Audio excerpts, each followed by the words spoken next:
Olá pessoal, tudo bem com vocês? Tudo na paz? Bem-vindos a mais um vídeo deste canal. Uma noite eu estava voltando de carro com o meu pai, ele negro, eu de pele clara e de olhos claros. Os policiais mandaram ele parar e pediram rispidamente para que ele descesse do carro. E depois chegaram para mim e perguntaram: tá tudo bem? Você tá bem? Tudo bem com você? Eu disse: sim. Você não tá com medo? Não, eu tô com meu pai. Você tem certeza que ele é seu pai? É claro que eu tenho certeza que ele é meu pai. Mas você não tá com medo mesmo? Não, eu não estou com medo. E aí eles disseram: calma, foi só um engano, mas você sabe, né? Não é muito comum.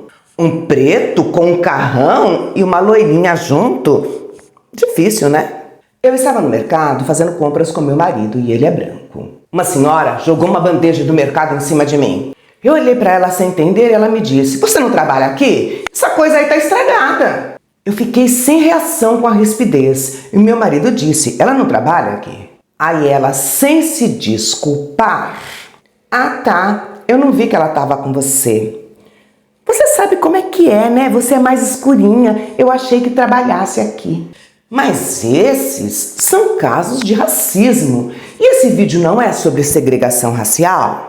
Sim, mas a gente tem que entender a segregação racial a partir do racismo. Pensando a minha, a sua, a nossa africanidade.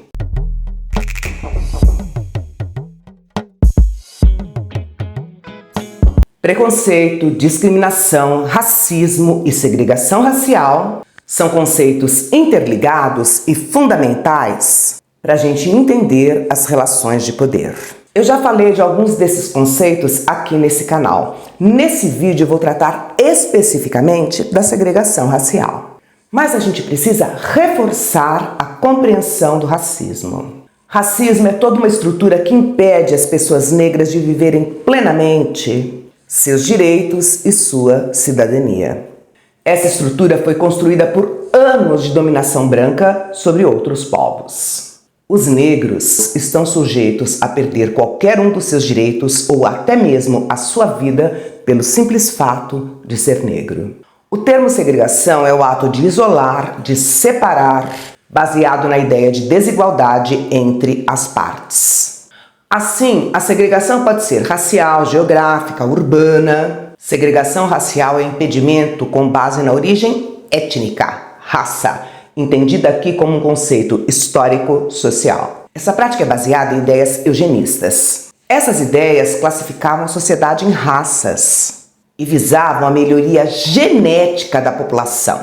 Para conseguir isso, os adeptos da eugenia acreditavam que era preciso excluir grupos indesejáveis e impedir a sua reprodução. Mas voltando à segregação racial, ela pode se dar de uma maneira formal ou informal, por meio de leis, repressão violenta ou regras culturais de sobrevivência. As formas culturais de segregação, elas se manifestam sem necessariamente se valerem de dispositivos legais ou de repressão, para que elas sejam cumpridas. Sua força consiste em constranger os indivíduos segregados e fazer com que eles compreendam sua exclusão como consequência de erros pessoais ou como um destino natural reservado à sua etnia.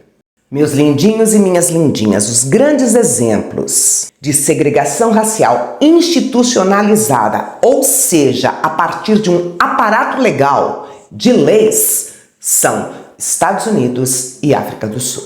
No caso dos Estados Unidos, a gente tem uma discriminação racial que está ligada à colonização, à Guerra Civil Americana e uma estrutura legal desenvolvida no século XIX.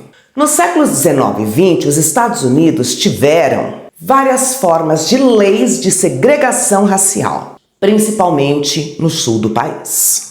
Esse período foi conhecido como Era da Segregação Racial ou Era Jim Crow, como eram chamadas estas leis. Meus lindinhos e minhas lindinhas, estas leis elas impunham a separação entre brancos e negros. Em escola, em transportes públicos, em praticamente todos os aspectos da vida cotidiana. E o episódio que impulsionou os movimentos contra essa separação ocorreu em Montgomery e foi protagonizado por Rosa Parks. A Rosa, gente, depois de um dia de trabalho cansada, entrou no ônibus e sentou para ir para sua casa.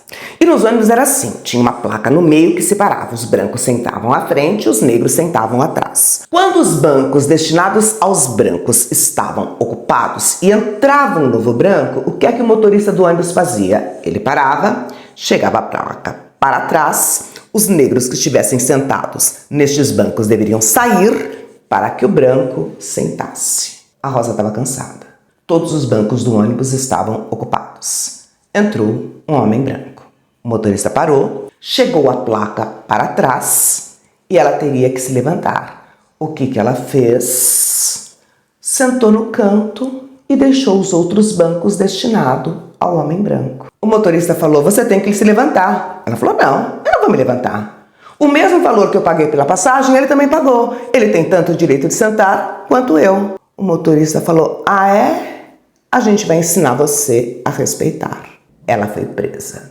A prisão dela levantou um amplo boicote nas linhas de ônibus de Montgomery. Impulsionou um grande protesto e um prejuízo para as indústrias de transporte. Foi feita a revisão da lei.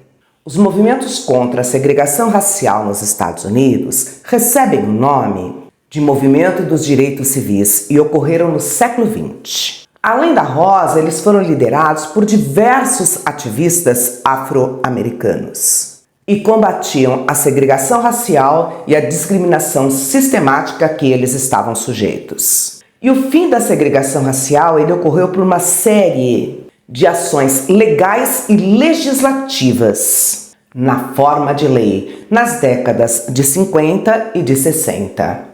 Mas, meus amores e minhas amoras, a gente sabe, né? O fim legal da segregação racial não significa o fim do racismo. Vamos pensar um pouquinho na segregação racial na África do Sul, um país dividido em dois. O território onde hoje está a África do Sul foi ocupado por diversos povos, dentre eles os bantus. No século XVII chegaram os colonizadores europeus.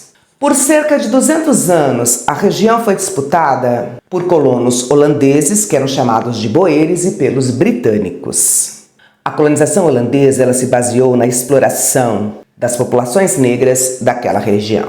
Já a colonização britânica oprimia a população negra local. E já no século XIX estruturou uma série de leis que depois se consolidariam no chamado apartheid.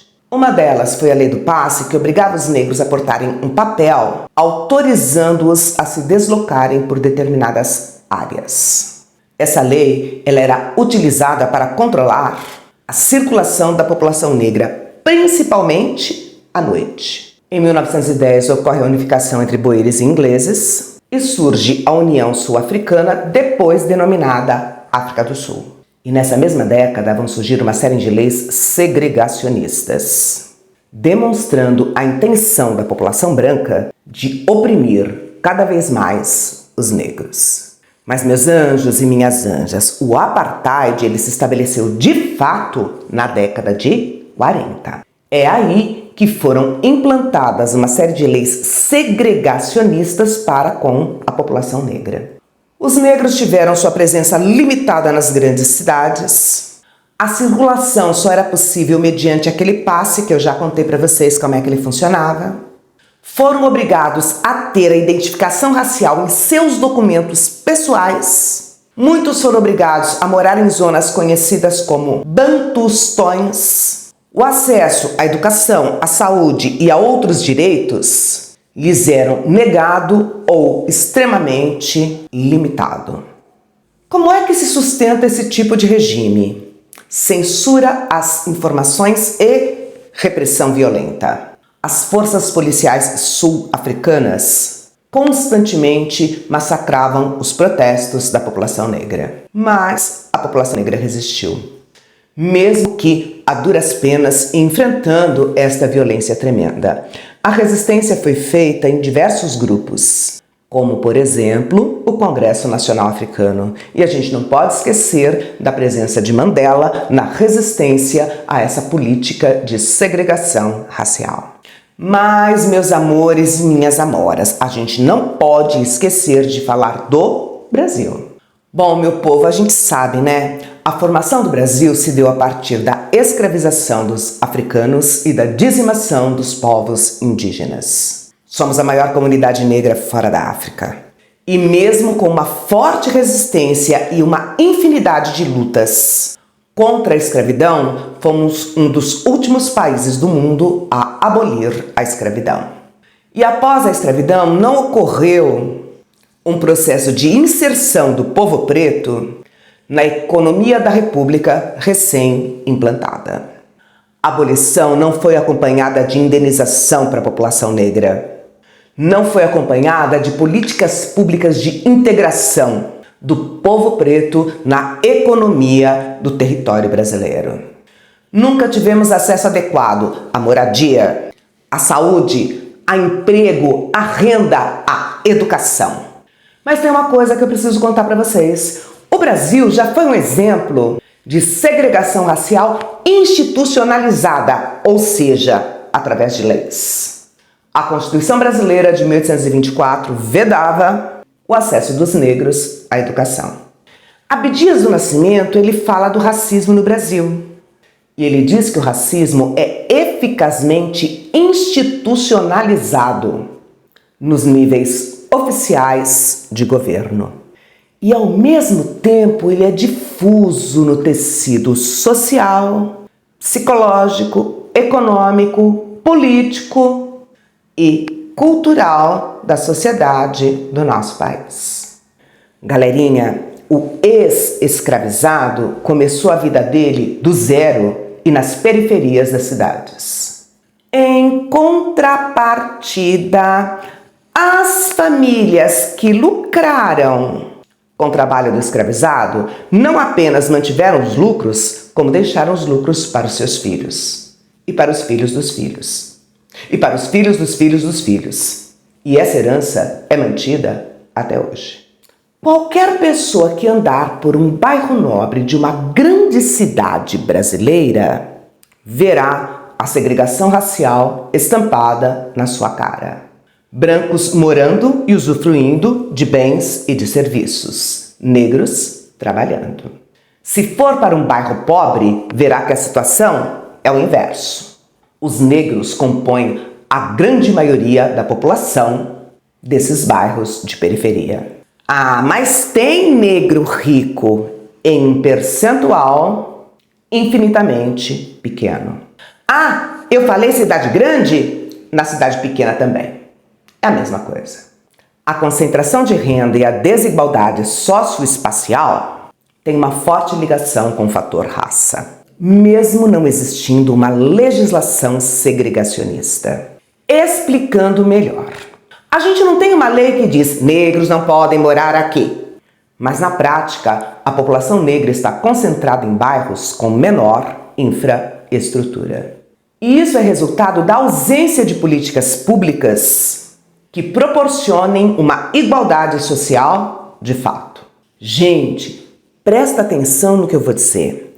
A segregação racial, ela também impede a mobilidade social da população segregada. O acesso precário a emprego, a educação de qualidade, serviço público e atividades culturais restringe as possibilidades de ascensão social e faz com que, por gerações, esse grupo permaneça nas mesmas condições materiais de vida. Galera, a segregação racial não é um problema de preto, porque ela não prejudica apenas o grupo segregado, ela prejudica a todos. A sociedade como um todo perde. Perde porque impulsiona as tensões sociais. Perde porque desperdiça um imenso potencial humano e de inteligência, porque não lhe proporciona condições adequadas de desenvolvimento. Meus amores e minhas amoras, aqui no Brasil, o racismo é crime, proibido por lei. Mas ele segue firme e forte, dissimulado no espaço público e se abriga com força nos domicílios, na casa de muita gente. E aí, os mapas com a distribuição de raça mostram que brancos e negros moram em países diferentes. A Casa Grande e a Senzala seguem firmes e fortes, mas agora com outro nome: centro e periferia. E é por isso que a gente também segue firme e forte na nossa luta contra a desigualdade social e o racismo. Gratidão por você ter assistido meu vídeo até esse momento. Se você gostou, não se esqueça de curtir e de compartilhar com seus amigos. Se cuidem, cuidem daqueles que vocês amam. Um grande beijo e até o nosso próximo vídeo. Tchauzinho!